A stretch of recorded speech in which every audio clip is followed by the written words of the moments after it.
I'm Cindy with Wisconsin Voices for Recovery, and this is Speak Out on Stigma. Today we'll be hearing from Maggie, an addiction medicine physician assistant. Hi, Maggie. How are you today? Good. Thanks for having me, Cindy. It's good, good. Glad that you're here. So tell me, what are some of the damaging effects of stigma that you've witnessed? I will focus on talking about the damaging effects of stigma that I've witnessed in regard to patients that I've had the experience of working with. So I would say one of the biggest and most common things that I'll have with patients is it can take a lot of time to build trust and rapport with people who have substance use disorders. And after that rapport is built with me or another individual who works in the addictions field, it can be difficult to coordinate or connect patients to other care that they might need, not potentially related to their substance use disorder. So, for example, when I was working in an outpatient clinic, oftentimes patients wouldn't even have a primary care provider, and I was limited into what I could do since we solely worked as sort of a standalone addiction treatment center. And it took so much time and trust building to educate patients on why that was important. But their apprehension was completely understandable because they had been treated poorly oftentimes when they had sought medical care previously. So I think taking the time to be able to really explain that to them and building connections with potential like primary care providers in my area is what I ended up doing. So I knew who I was referring them to and knew that they would get care without that stigma that can really cause such damage. And this was even them seeking care that was not at all related to their use disorder. And there are other times that patients have needed to go to like the emergency room and they have been in like traumatic accidents. And the first thing that clinician might see is that they have a use disorder and they're immediately denied any sort of pain management. And oftentimes the patients don't even want opioids, right? But that stigma can really have such a negative impact. And then I think another big one is stigma surrounding the medications that patients are on, particularly for opioid use disorders. So buprenorphine, otherwise known as brand name Suboxone oftentimes, or methadone. So there have been a number of instances in which non-clinicians have required patients or encouraged patients to taper off, even though that was contraindicated in many of those cases. So there have been times when either like judges or probation officers have told patients that they need to taper off of a certain medication before they can complete their programming or be done with their probation requirements. There's also, unfortunately, even judgment within the recovery community itself that I've seen.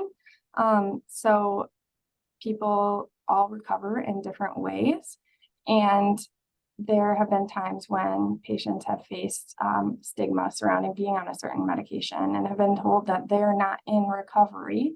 But I think it's important to remember that not everyone recovers the same way. And just because one thing works for one person, that doesn't mean that it's going to work for the next person.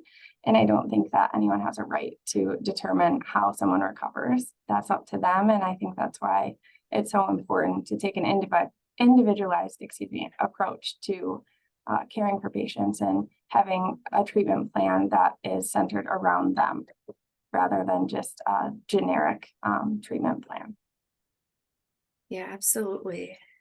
And what would you want other clinicians to know and remember about those who are seeking or in recovery? There are a lot of things, but I would say one of the key takeaways would be that not everyone may even be seeking what you think of as traditional recovery. And that word in and of itself may vary greatly patient to patient. Oftentimes that's thought of, especially with medical professionals, as recovery means full abstinence from all substances, which isn't the case for some people. And I think it's just important to remember that part of the Hippocratic Oath that we take, that we must all abstain from any intentional wrongdoing or harm. And you can do that by implementing harm reduction and meeting people where they're at And rather than just placing your potential goals that you have for them on them, taking the time to stop and ask them what their goals are, because you can reduce harm in a number of ways, and that doesn't always necessarily mean full abstinence from all substances. And if you're unable to do that, even just being familiar with community resources, such as harm reduction resources for unused needles or safer injection supplies, or even providing them with a peer recovery or peer support resource, instead of just saying, well, nope, they're not meeting the goals that I have for them, and potentially discharging them or not being open to treat them as a patient in the first place. So really just it comes down to taking a realistic approach, I think, to substance use disorders and meeting people where they're at. Yeah, meeting people where they're at, I think that's really important. And coming up with those treatment goals together, Yeah, because it's that person's life and what fits for them at that time, and that's really important to honor that. yes, definitely. And there are so many barriers to even if they are open for some certain type of treatment, to getting from that openness to actually being connected to care is a lot harder than people realize. Mhm.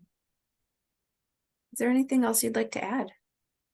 I don't think so. I just appreciate all the work that Wisconsin Voices for Recovery is doing. And I'm honored to have had the time to do this today. Great. Well, thank you so much, Maggie, for sharing your views on stigma. And thank you to our viewers for watching. Speak Out on Stigma is a forum to raise awareness about the harmful impact of stigma on those in and seeking recovery. Recovery is for everyone. Together, we can eliminate stigma. Don't forget to like, comment, and share this video. Thank you, and have a great day. Thanks again.